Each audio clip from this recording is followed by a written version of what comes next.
what noise did you have that you had to unlearn? Well, the noise that I've had to unlearn was the voice telling me, the noise telling me like I'm not good enough and I can't do it. And the way that I unlearned that was just reminding myself of all of the hard things that I have done and that I can do it. And I know some people don't believe in affirmations, but for me, if we continue to repeat, the same words over and over, we're going to believe it at some point. That's correct. So instead of repeating, I'm not good enough, I would repeat, I'm a child of the Most High God. Oh, wow. And eventually, I believed it. And I am good enough. And I'm going to fail, but I fail forward. And also in business, you have to really be open to be just the beginner.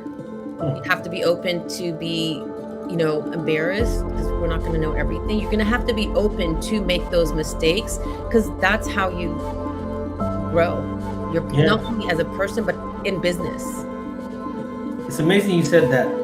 And I had a member of my team ask me a question on Monday and said to me, what is one of the biggest mistakes you've made in the past that knowing what you know now, you wouldn't bother making? And the answer to that was very simple. Believing that I had to be perfect at all times. Yeah. Yes. Yeah.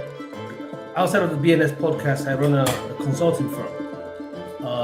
And for years, I had struggled that I had to be perfect. Always had to do the right thing. But then I began to realize that that was the biggest mistake I was making. Because I don't have to be perfect. I have to be transparent. I have to be upfront. I have to have integrity. I have to lead with honesty. But I don't have to be perfect. And I don't have to know everything.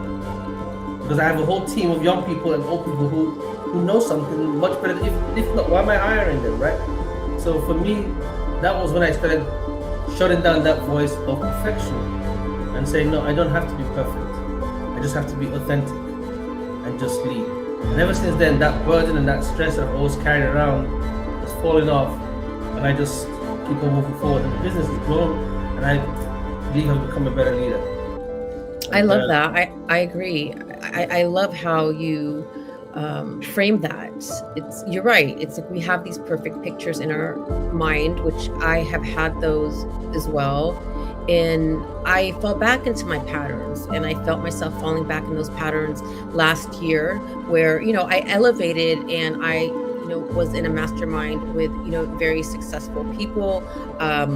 And so I felt like I had to, get all of these things done in a certain amount of time. And it wasn't just possible. Like when we grow business, as you know, like it takes time. Like we have to take time. It's in my mind, I thought it was going to be able to be done in, 6 to 12 months. That wasn't the reality.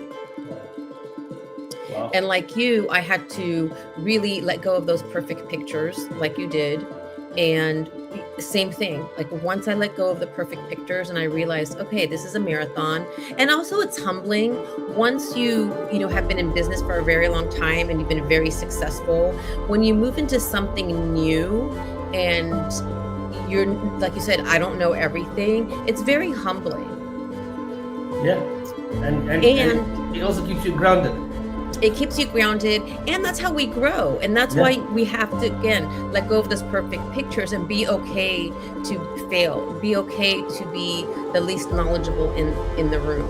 You should be in rooms where you're the least knowledgeable. You should be. Because if you're always in the room where you're the sharpest person in the room, then you're in the wrong room. I totally agree. Because there's no way you can grow from there. Exactly. And so that's, I'm in these rooms where I'm not the most knowledgeable. And, it humbles you. And I've learned so much and I've grown so much.